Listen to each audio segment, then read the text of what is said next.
श्री गणेशाय नमः। रुद्र संहिता तृतीय पार्वती खंड। हिमालय के स्थावर जंगम द्विविध स्वरूप एवं दिव्यता का वर्णन। मेना के साथ उनका विवाह तथा मेना आदि को पूर्व जन्म में प्राप्त हुए सनकादिक के श्राप एवं वरदान का कथन। नारद जी ने पूछा, ब्राह्मण पिता के यज्ञ में अपने शरीर का परित्याग करके दक्ष कन्या जगदम्बा सती देवी किस प्रकार गिरिराज हिमालय की पुत्री हुई, किस तरह अत्यंत उग्र तपस्या करके उन्होंने पुनः शिव को पति के रूप में प्राप्त किया, यह मेरा प्रश्न है। आप इस पर भली भांति और विशेष रूप से प्रकाश डालिए। ब्रह्मा जी ने कहा, मुने नारद, तुम पहले पार्वती की माता के जन्म, विवाह और उनके भक्तिवर्धक पावन चरित्र को सुनो। मुनि श्रेष्ठ, उत्तर दिशा में पर्वतों का राजा हिमवान नामक महान पर्वत है, जो महातेजस्वी और समृद्धशाली है। उनके दो रूप प्रसिद्ध हैं, एक स्थावर और दूसरा जंगम। मैं संक्षेप में उनके सूक्ष्म स्थावर स्वरूप का वर्णन करता हूँ। वह रमणीय पर्वत नाना प्रकार के रत्नों का आकर खान है और पूर्व तथा पश्चिम समुद्र के भीतर प्रवेश करके इस तरह खड़ा है मानव भूमंडल को नापने के लिए कोई मानदंड हो। वह नाना प्रकार के वृक्षों से व्याप्त है और अपने शिखरों के कारण विचित्र शोभा से संपन्न दिखाई देता है।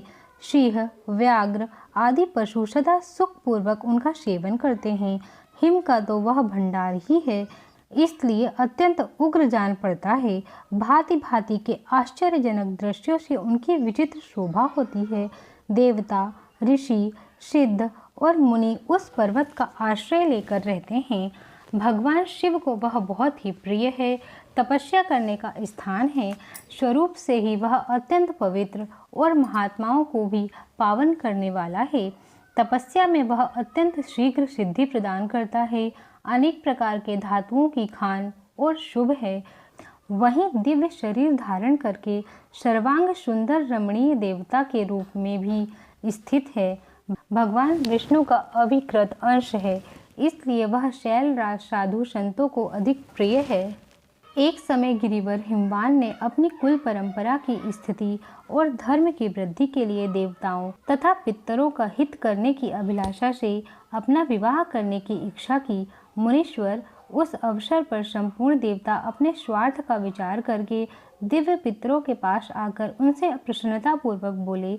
देवताओं ने कहा, पितरों, आप सभी लोग प्रसन्नचित्त होकर हमारी बात सुने और यदि देवता का कार्य सिद्ध करना आपको भी अभिष्ट हो तो शीघ्र वैसा ही करें। आपकी ज्येष्ठ पुत्री जो मेना नाम से प्रसिद्ध है, वह मंगल रूपिणी है। उसका विवाह आप लोग अत्यंत प्रसन्नतापूर्वक हिमवान पर्वत से करा दें। ऐसा करने से आप लोगों को सर्वथा महान लाभ होगा और देवताओं के दुखों का निवारण भी पग पग पर होता रहेगा। देवताओं की यह बात सुनकर पितरों ने परस्पर विचार करके स्वीकृति दे दी और अपनी पुत्री मेना को विधि पूर्वक हिमालय के हाथ में दे दिया। परम मंगल में विवाह में बड़ा उत्सव मनाया गया। मुनीश्वर नारद, मेना के साथ हिमालय के शुभ विवाह का यह सुखद प्रसंग मैंने तुमसे प्रसन्नतापूर्वक कहा है। अब और क्या सुनना चाहते हो? नारद जी ने पूछा। विधे, विद्वान, अब आदर पूर्वक मेरे सामने मेना की उत्पत्ति का वर्णन कीजिए। उसे किस प्रकार शाप प्राप्त हुआ, यह कहिए और मेरे संदेह का निवारण कीजिए। ब्रह्मा जी बोले, मुने, मैंने अपने दक्ष नामक जिस पुत्र की पहले चर्चा की है, उसके 60 कन्याएं हुई थीं, जो सृष्टि की उत्पत्ति में कारण बनी। नारद, दक्ष ने कश्यप आदि श्रेष्ठ मुनियों के साथ उनका विवाह किया था। यह सब वृतांत तो तुम्हें विदित ही है। अब प्रस्तुत विषय को सुनो। उन कन्याओं में एक स्वधा नामक कन्या थी, जिसका विवाह उन्होंने पितरों के साथ किया। स्वधा की 3 पुत्रियां थीं, जो सौभाग्यशालिनी तथा धर्म की मूर्ति थीं। उनमें ज्येष्ठ पुत्री का नाम मेना था। मंझली धन्या के नाम से प्रसिद्ध थी और सबसे छोटी कन्या का नाम कलावती था। ये सारी कन्याएं पितरों की मानसी पुत्रियां थीं, उनके मन से प्रकट हुई थीं। उनका जन्म किसी माता के गर्भ से नहीं हुआ था, अतएव ये अयोनिजा थीं। केवल लोक व्यवहार से श्रद्धा की पुत्री मानी जाती थीं। इनके सुंदर नामों का कीर्तन करके मनुष्य संपूर्ण अभिष्ट को प्राप्त कर लेता है। ये सदा संपूर्ण जगत की वंदनीय लोक माताएं हैं और उत्तम अभ्युदय से सुशोभित रहती हैं। सबकी सब परम योगिनी, ज्ञान निधि तथा तीनों लोकों में सर्वस्त्र जा सकने वाली हैं। मुनीश्वर, एक समय वे तीनों बहनें भगवान विष्णु के निवास स्थान श्वेतद्वीप में उनका दर्शन करने के लिए गईं। भगवान विष्णु को प्रणाम और भक्तिपूर्वक उनकी स्तुति करके वे उन्हीं की आज्ञा से वहां ठहर गईं। उस समय वहां संतों का बड़ा भारी समाज एकत्र हुआ था। मुने, उसी अवसर पर मेरे पुत्र सनकादि गण भी वहां गए और श्री हरि की स्तुति वंदना करके उन्हीं की आज्ञा से वहां ठहर गए। सनकादिक मुनि देवताओं के आदि पुरुष और संपूर्ण लोकों में वंदित हैं। वे जब वहां आकर खड़े हुए उस समय श्वेतद्वीप के सब लोग उन्हें देख प्रणाम करते हुए उठकर खड़े हो गए, परंतु ये तीनों बहनें उन्हें देखकर भी वहां से नहीं उठीं। इससे सनत कुमार ने उनको मर्यादा रक्षार्थ उन्हें स्वर्ग से दूर होकर नर स्त्री बनने का श्राप दे दिया। फिर उनके प्रार्थना करने पर वे प्रसन्न हो गए और बोले। सनत कुमार ने कहा, पितरों की तीनों कन्याओं, तुम प्रसन्नचित्त होकर मेरी बात सुनो। यह तुम्हारे शोक का नाश करने वाली और सदा ही तुम्हें सुख देने वाली है। तुमसे जो ज्येष्ठ है वह भगवान विष्णु की अंशभूत हिमालय गिरी की पत्नी हो। उससे जो कन्या होगी वह पार्वती के नाम से विख्यात होगी। पितरों की दूसरी प्रिय योगिनी धान्या राजा जनक की पत्नी होंगी। उनकी कन्या के रूप में महालक्ष्मी अवतीर्ण होंगी, जिनका नाम सीता होगा। इसी प्रकार पितरों की छोटी पुत्री कलावती द्वापर के अंतिम भाग में वृषभानु वैश्य की पत्नी होंगी।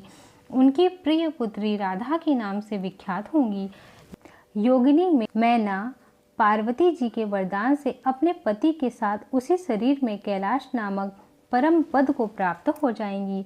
धान्या और उनके पति जनक कुल में उत्पन्न हुए जीव मुक्त महायोगी राजा शीरध्वज लक्ष्मी स्वरूपा सीता के प्रभाव से बैकुंठ में जाएंगे। वृषभानु के साथ वैवाहिक मंगलकृत संपन्न होने के कारण जीव मुक्त योगिनी कलावती भी अपनी कन्या राधा के साथ गोलोक धाम में जाएंगी। इसमें संशय नहीं है। विपत्ति में पड़े बिना कहाँ किसकी महिमा प्रकट होती है। उत्तम कर्म करने वाले पुण्यात्मा पुरुषों का संकट टल जाता है, तब उन्हें दुर्लभ सुख की प्राप्ति होती है। अब तुम लोग प्रसन्नता पूर्वक मेरी दूसरी बात भी सुनो, जो सदा सुख देने वाली है। मैना की पुत्री जगदम्बा पार्वती देवी अत्यंत दुस्साह तप करके भगवान शिव की प्रिय पत्नी बनेंगी। धान्या की पुत्री सीता भगवान श्री राम जी की पत्नी होंगी और लोकाचार का आश्रय ले श्री राम के साथ विहार करेंगी। साक्षात गोलोक धाम में निवास करने वाली राधा ही कलावती की पुत्री होंगी। वे गुप्त स्नेह में बंधकर श्री कृष्ण की प्रियतमा बनेंगी। ब्रह्मा जी कहते हैं, नारद, इस प्रकार शाप के ब्याज से दुर्लभ वरदान देकर शब के द्वारा प्रशंसित भगवान सनत कुमार मुनि भाइयों सहित वहीं अंतर्ध्यान हो गए। तात पितरों की मानसी पुत्री वे तीनों बहनें इस प्रकार शाप मुक्त हो सुख पाकर तुरंत अपने घर को चली गईं। ओम नमः शिवाय। पार्वती खंड में अगले अध्याय में हम देवताओं का हिमालय के पास जाना और उनसे सत्कृत हो उन्हें उमा धन की विधि तथा स्वयं भी एक सुंदर स्थान में जाकर उनकी स्तुति करना इत्यादि पढ़ेंगे। शिव जी की आरती। आरती करो हरि हरि की, करो नटवर की, भोले शंकर की। आरती करो शंकर की, आरती करो हरि हरि की, करो नटवर की, भोले शंकर की। आरती करो शंकर की। सिर पर शशि का मुकुट सवारे, तारों की पायल झनकारे। धरती अंबर डोले, तांडव लीला से नटवर की। आरती करो शंकर की, आरती करो हरि हरि की, करो नटवर की, भोले शंकर की। आरती करो शंकर की। फन का हार पहनने वाले, शंभु ही जग के रखवाले, सकल चराचर नाचे उंगली पर विषधर की। आरती करो शंकर की, आरती करो हरि हर की, करो नटवर की भोले शंकर की। आरती करो शंकर की। महादेव जय जय शिव शंकर, जय गंगाधर जय डमरूधर।